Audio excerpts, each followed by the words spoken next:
What in the hell's going on? DuPont is knowingly poisoning 70,000 local residents for the last 40 years. You knew, still you did nothing. You know, what he has that I don't have is really like a belief in people that they're gonna do the right thing if you give them the information that they need to back it up. I'm an incredibly fortunate director to be surrounded by a company of actors who had such investment in the basic urgency of a story like this, the relevance of a story like this, but the truthfulness of it, and wanting to listen to the actual people they were playing and honor what it was like to be in their presence. An individual can make a huge change. You know, somebody like Wilbur Tennant standing up and saying something's bad, something's going on here that needs to be changed.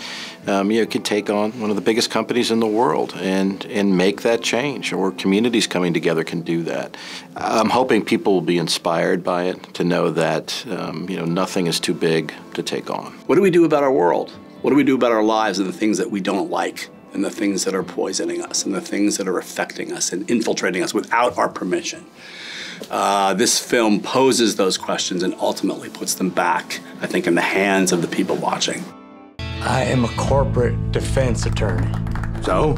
I defend chemical companies. Well, now you can defend me. To see it come out on the screen, you know, is particularly rewarding because somebody like Mr. Tennant, that's, you know, what he wanted was for people to see what was actually happening, you know, so that people aren't still standing up saying, well, this never happened. You know, that this has never been proven harmful and there's no evidence about this, that we all can see what the true facts are now.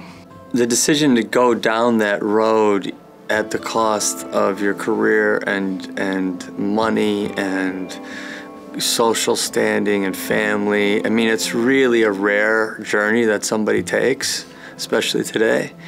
But it's so powerful when you do.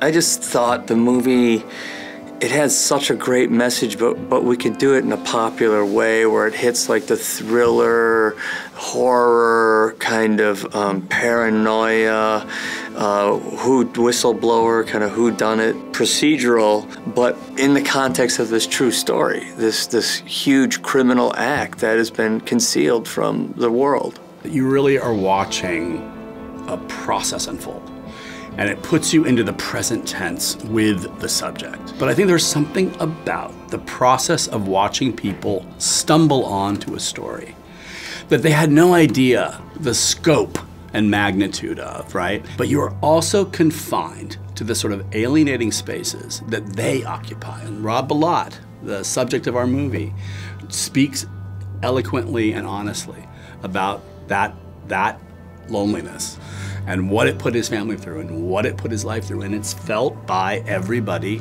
that he had to work with on this story.